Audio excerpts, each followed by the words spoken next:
మాట్లాడిన ఒక విషయం అయితే మనం మాట్లాడుకోవాలి.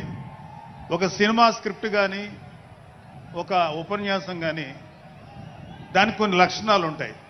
అంటే ప్రతి స్పీచ్లోనూ ఒక హీరో, అంటే ఒక సినిమాకి చెప్పిన ఒక హీరో, ఒక విలను, ఒక హీరోయిన్, ఒక హాస్యగాడు ఇలా ఉంటారు.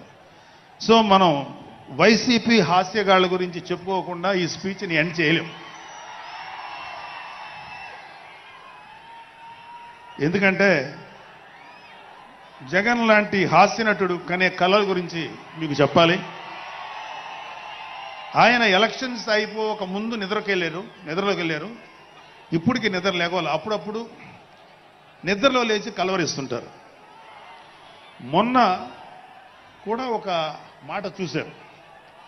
కళ్ళు మూసి తెరిచేలోగా 9 నెలలు అయిపోయినాయి, ఇంకెంత, ఇంకాసారి కళ్ళు మూసి తెరిచేలోపుగా 5 ఏళ్ళు అయిపోతాయి, ఆ తర్వాత అధికారం మాదే అని ఆయన మాట్లాడుతుంటే అంతకన్నా ఏ హాస్యగాడు కూడా అంత అద్భుతంగా చేయలేడు.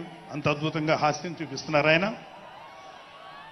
కానీ ఆయనకి నా సలహా ఏంటంటే, సార్ మీరు నిద్రలోనే ఉండండి, అప్పుడప్పుడు కలవరించండి, తప్పులేదు.